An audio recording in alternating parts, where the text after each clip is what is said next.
Hello, this is Pastor Roland. Today I want to talk about something that's very, very delicate, something that's hard to talk about. In fact, um, it's not easy at all. I want to talk about faith, and I want to mention something that Paul wrote in the book of Romans. He said, "Whatever is not of faith is sin." Another way of saying it is, all that is not of faith is sin.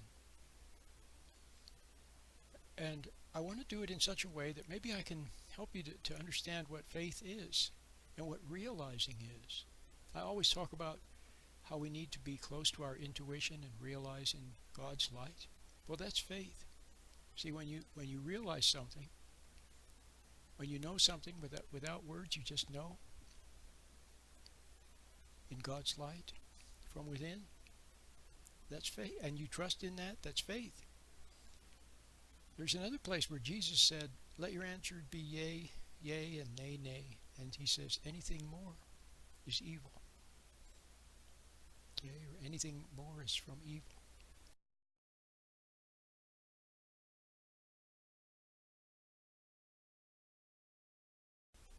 Is evil. Anything more than a simple answer is evil. Now, what does he mean by that? Well, I'm going to explain. Yesterday, and I'll explain by telling you a story. Yesterday, I was sitting in the car. I was waiting for my son to arrive on the train, and I was sitting in the car in the downtown area, nicely parked in the shady spot, relaxing, watching people go by and listening to Christian radio. And it was one of these shows where they have, a couple of psychologists, Christian psychologists there, and people call in and they give answers. Well, somebody called in with something or other, and they had a guest there. He was talking about, remember, what was he talking about? Bible illiteracy, I think. Bible illiteracy. But anyway, he was saying something, and then the one of the hosts of the show says, "Yes, well, even when it comes to my son, when it comes to parenting my son, I have to plan, how to approach such and such, and how to teach such and such, and how to build character and such, and how to. And I listened to his all the patina coming out of his mouth, and I realized that he doesn't have any faith. And I saw that all that is not of faith is sin. See, when it comes to, for example, your kids, if you plan ahead what to say, a lot of parents do that. They plan ahead. They make a little speech, or they plan. Well, I'm going to try to build character, or try to enforce discipline, or try to, something or other. They got some plan in mind, and then when they speak, they dredge something up that they had read or heard, or something they had planned, or something someone said. They dredge it up, but you see, it's not spontaneous. It's not in the moment. It's not fresh, and it's not inspired. It's not coming from within spontaneously. See, when you're talking to have you ever wondered why, you parents, and those of you who are adult children of parents, okay, which we all are, have you ever wondered why parents seem to almost never get it right? They're either too strong or too weak, or their timing is off, okay, or they're talking at you instead of to you. Have you ever wondered? Well, the reason is that the parents are compensate for what they don't have. They don't have that bond with the inner light. It impressed me so much yesterday when I suddenly realized what that scripture really means. All that is not of faith is sin. I really saw it, and the way I saw it was by the person, the man on the radio, who claims to be some big expert in psychology and so on, and he's talking about how he's planning ahead what he's going to say to his son. And I know it's And you know what? Even if he says the right things, even if he says the right things, they're gonna ring. They're gonna be hollow, empty. And the reason they're hollow and they're empty is because they're not fresh. They don't have life. Christ said, "My words have life."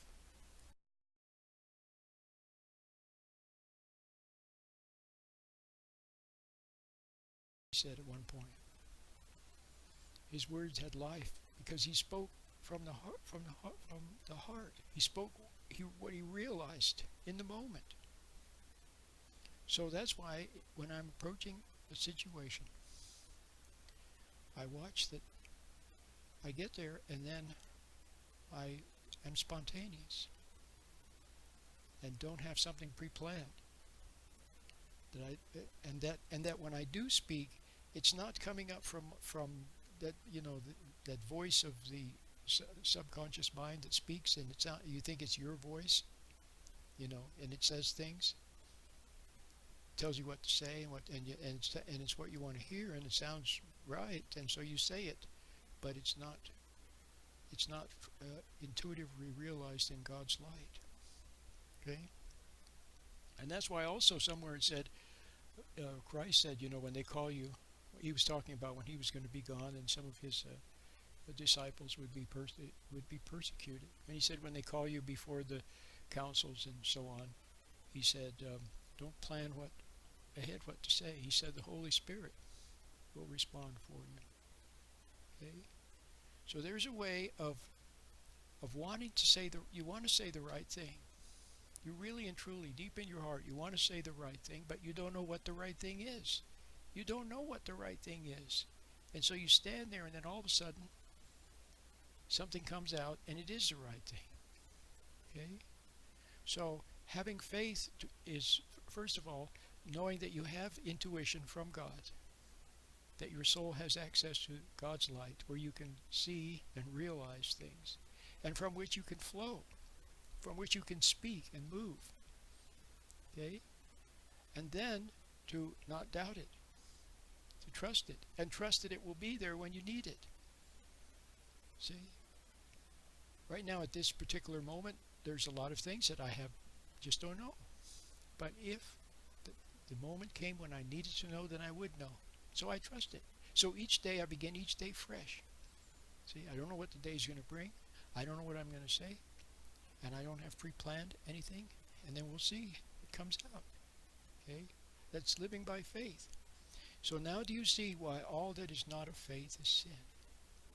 See, we have intuition from God, what wordless in God's light. You can see and realize, and you can flow from that.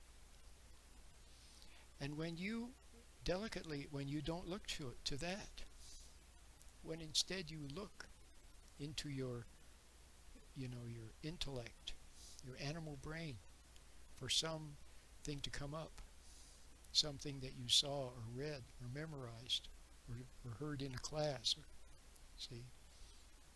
or heard someone say on the radio yesterday, or you look to it for that voice down there, that very clever voice to say things to say. If that's where you look, then that's sin, because you're turning your back on God's light of truth.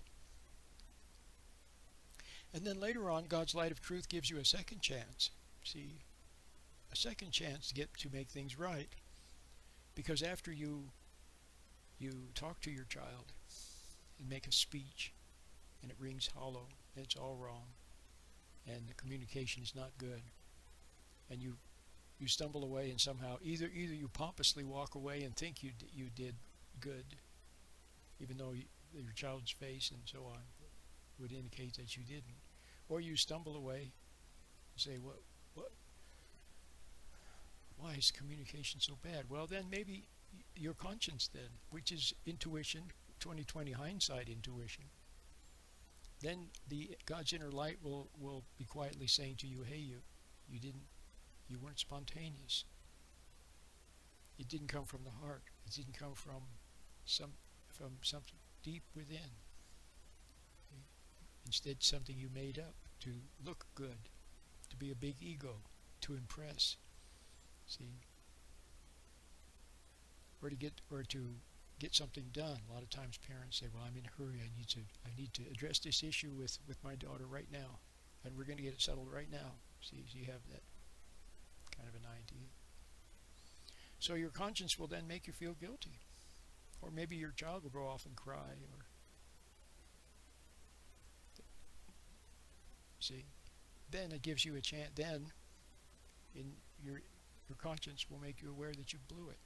So then you have another chance to make things right in God's light, to flow from God's light. And in God's light, you see that you erred, and then you go to your child and you say, I'm sorry. Earlier when I was talking to you, I had some speech planned, and it was false and wasn't right. I didn't get it right. I'm sorry. Okay? Well, then you had a chance to make it right. That may be the first honest moment, the first real moment your child will see from you in a long time. You know, that could be the beginning of a complete turnaround of your life, a complete turnaround of your relationship with your kids, with your partner. To be honest, in God's light.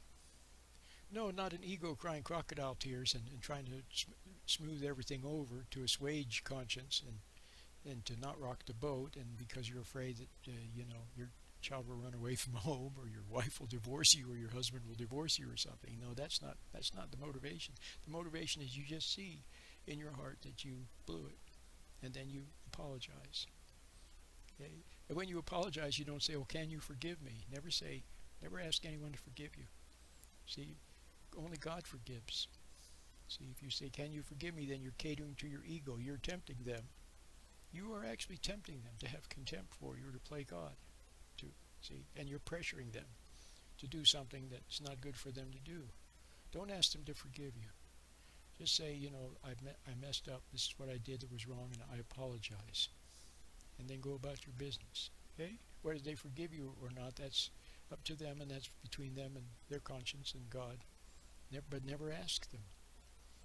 For them to forgive you doesn't mean that they forgive you. It means they just let go of their resentment.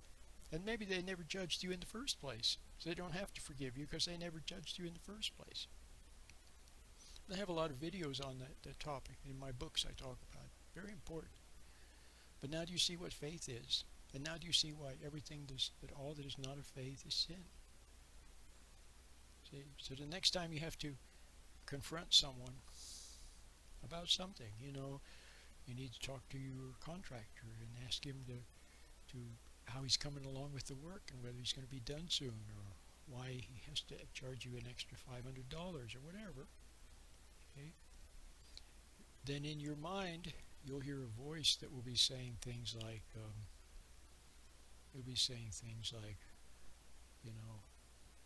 after all the business I've given you, and now you're trying to, you couldn't give me a break, and I saw the other day you quit an hour early, and now I think, and I'm going to go all the way to the contractor's board with this, and if I'm going to put a stop payment, I'm going to talk to my attorney, my attorney, why he's going to, see what I mean? You hear that in your mind. Just ignore it. Let it pass. And go to the person that you have an issue with, and then just in the moment, just say, ask the question, and then proceed from there spontaneously, without having pre-planned all these awful things to say. And that's faith. See, they say Enoch walked with God, Abraham walked with God. See, or Elijah, one of them was called a friend of God. Basically, they walked. They took one step at a time, always checking with their intuition, with their conscience, for the rightness of things. See? And not pre-planning big speeches ahead of time, but just saying what came to them in the moment, what they were inspired to say. And if nothing came to them, then they said nothing. See how beautiful that is? All that is not of faith is sin. My name is Pastor Roland.